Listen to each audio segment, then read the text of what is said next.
વડાપ્રધાન નરેન્દ્ર મોદીજીના જન્મદિવસને યાદગાર બનાવવા માટે છોટાઉદેપુર જિલ્લામાં લોકસભા સાંસદ જશુભાઈ રાઠવા, જિલ્લા કલેક્ટર ગાર્ગી જૈન, જિલ્લા પોલીસ અધિક્ષક ઇમ્તિયાઝ શેખ સહિતના અધિકારીઓએ રક્તદાન કર્યું હતું।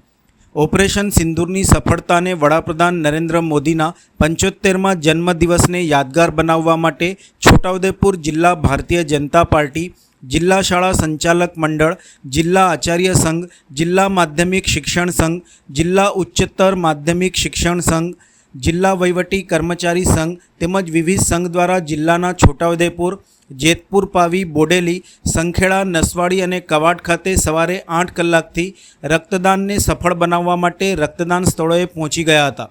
આજે રાજ્યમાં 330થી વધુ સ્થળોએ એકસાથે રક્તદાન શિબિર યોજાઈ રહી છે, જે અંતર્ગત નમો કે નામ રક્તદાન અંતર્ગત છોટાઉદેપુર એપીએમસી ખાતે યોજાયેલા રક્તદાનને સફળ બનાવવા માટે લોકસભા સાંસદ જશુભાઈ રાઠવા, જિલ્લા કલેક્ટર ગાર્ગી જૈન, જિલ્લા પોલીસ અધિક્ષક ઇમ્તિયાઝ શેખ, જિલ્લા શિક્ષણ અધિકારી અરુણ પરમાર તેમજ વિવિધ સંગઠનના હોદ્દેદારો, વિવિધ વિભાગના સરકારી અધિકારીઓ, કર્મચારીઓએ રક્તદાન કર્યું હતું। આજરોજ છોટાઉદેપુર જિલ્લામાં વિવિધ 6 સ્થળોએ નમો કે નામ રક્તદાન અને ઓપરેશન સિંદૂરની સફળતા માટે આજે છોટાઉદેપુર જિલ્લાના 6 કેન્દ્રો પર 6 તાલુકાના કેન્દ્રો પર રક્તદાન કેમ્પનું આયોજન કરવામાં આવ્યું।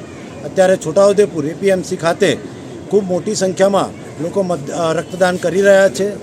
માનનીય કલેક્ટર સાહેબ શ્રી, માનનીય જિલ્લા પોલીસવાળા સાહેબ શ્રી તથા જિલ્લા શિક્ષણાધિકારી સાંસદ શ્રી જશુભાઈ રાઠવા સાહેબ સૌએ રક્તદાન કરીને એમાં સહયોગ કરેલો છે। આજે વિશ્વ રેકોર્ડ બનવા જઈ રહ્યો છે। નરેન્દ્ર મોદી સાહેબના જન્મદિનની આ ખૂબ મોટી ભેટ છે અને વિશ્વ રેકોર્ડ બનાવીને ગુજરાત રાજ્યનો સંયુક્ત કર્મચારી મોરચો નરેન્દ્ર મોદી સાહેબને ખૂબ મોટી ભેટ આપવાનો છે અને છોટાઉદેપુર જિલ્લો એમાં ખૂબ મોટી સંખ્યામાં સહભાગી થઈ રહ્યો છે।